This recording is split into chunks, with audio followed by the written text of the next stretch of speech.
Film ini dimulai dengan seorang cowok yang merupakan tokoh utama kita yang bernama Yoon Gi. Dia ini adalah mahasiswa baru yang kini sedang mencari kos-kosan di kota ini. Dan ketika dia nyampe di kosan, dia kemudian memanggil-manggil makhluk penunggu kos tersebut. Kula nuwun, Assalamualaikum. Tapi nggak ada yang menjawab. Kemudian terdengar suara celepak-celepok, celepak-celepok, celepak-celepok. Suara apaan tuh? Yoon Gi ini penasaran dong. Akhirnya dia nyoba tengok ke dalam rumah. Dan ternyata itu tadi adalah suara ibu kos yang bernama Sun Ram yang sedang bercocok tanam dengan salah satu anak kosnya yang bernama Han Min. Yoon Gi kemudian mundur dan dengan memajang tampang polosnya, dia sekali lagi mencoba memanggil lebih keras. Dan muncullah ibu kos yang kini sudah selesai senam maju mundur. Sun Ram kemudian mempersilahkan Yoon Gi untuk masuk. Dan di sini Yoon Gi mengutarakan maksudnya untuk ngekos di tempat ini selama kuliah. Sun Ram pun menerima Yoon Gi. Ya lumayan lah dapat target baru, pikirnya. Dia kemudian mengantar Yoon Gi ke kamarnya dan Yoon Gi pun langsung beristirahat karena kecapean. Tapi muncul Han Min yang mengajaknya makan sambil kenalan ya. Kan sesama penghuni kos toh. Tiba-tiba muncul cewek cakep. Dan dia ini adalah anak ibu kos yang bernama Gun Suk. Dan film pun dimulai. Kos-kosan celepak-celepok. Keesokan harinya, Sun Ram masuk ke kamar untuk membangunkan Yoon Gi. Ya, meskipun di sini udah terlihat ada yang bangun ya. Sun Ram tentunya penasaran dong. Ini apaan ya? Mau dipegang takutnya bukan stang, mau dikocok takutnya bukan botol arisan. Kan repot ya. Yoon Gi kemudian bergegas untuk berangkat kuliah dan Sun Ram ini malah ngasih bekal ke Yoon Gi. Enak bener loh kalau ada kosan kayak gini ya. Sepulang kuliah, Yoon Gi ini hangout bareng teman-temannya sambil cerita tentang bu kos dan anaknya. Mereka bilang kalau emang ceweknya gatel ya langsung sikat aja lur. Yoon Gi kemudian pulang, tapi karena kebanyakan minum beras kentur, dia ini jadi teler ya dan ngelele di jalan. Untung saja muncul Gun Suk yang kemudian membantunya untuk masuk ke dalam kosan. Dan ketika Yoon Gi ini udah terjatuh di kasur, Gun Suk dengan cepat mau membuka baju Yoon Gi untuk melaksanakan prosesi pengencrotan. Tapi Yoon Gi ini nggak mau loh. Dan dengan perasaan kecewa, Gun Suk pergi dari kamar Yoon Gi. Nah, pada poin ini cuma satu hal yang ada di pikiran Pak D. Kok ya nggak Pak D yang ditawarin kayak gitu?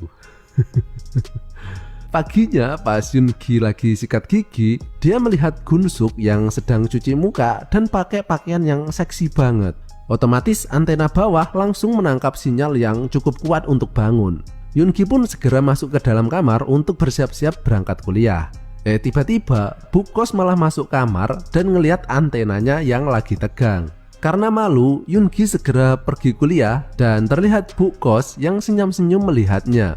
Malamnya pas Yoon Gi sedang mencari aqua karena haus, dia nggak sengaja mendengar suara desahan sayu yang melambai-lambai di tengah heningnya malam. Penasaran, Yoon Gi kemudian mencoba mencari sumber suara tersebut, yang ternyata berasal dari bu kos yang sedang mengobok-ngobok kantong ajaibnya. Nggak tahu nyari apaan, kayaknya sih kacang. Karena nggak kuat melihat pemandangan tersebut, akhirnya Yoon Gi masuk ke dalam kamar dan mulai mengamplas batangnya. Keesokan harinya pas Yoon Gi berangkat kuliah, tiba-tiba muncul Gun Suk yang langsung nempel kayak cecak yo.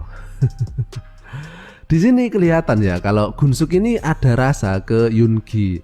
Dan Yoon Gi pun nggak jadi kuliah dan malah pergi kencan dengan Gun Suk yang kebetulan hari ini adalah hari ulang tahunnya. Sepulangnya di depan kos-kosan terlihat sosok cewek yang berdiri dan itu ternyata adalah pacar Yoon Gi dari desa yang bernama Mila.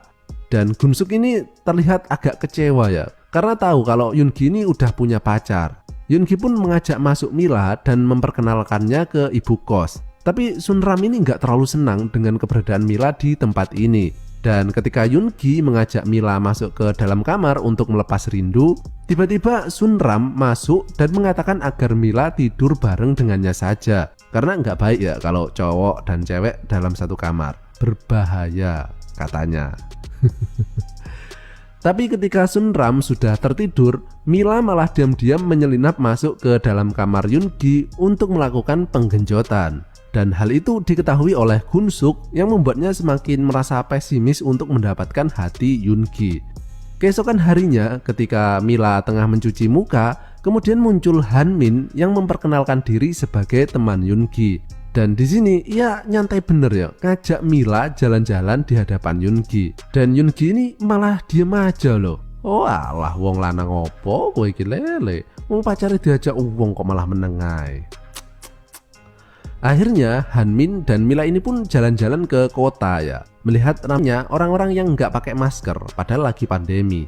Dan ketika mereka istirahat di tempat yang sepi, tangan Hanmin ini dengan ganas bergentayangan mencoba mencari letak kantong ajaib milik Mila. Namun Mila di sini marah ya dan bilang bahwa dia bukan cewek murahan. Mila langsung menendang kantong menyan Hanmin dan segera pergi dari tempat tersebut.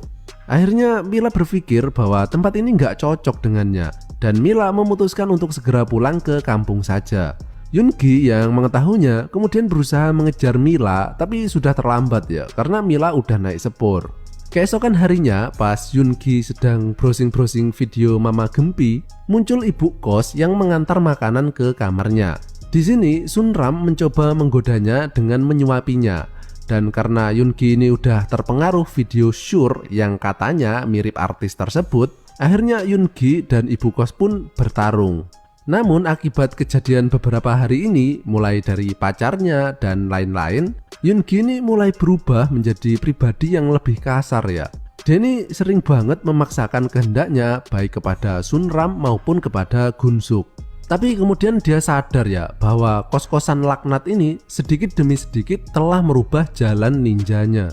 Akhirnya Yoongi ini pun memutuskan untuk keluar dari kosan ini dan kembali saja ke kampung untuk jadi petani, sehingga dia bisa bercocok tanam dengan pacarnya setiap hari. Dan film pun berakhir.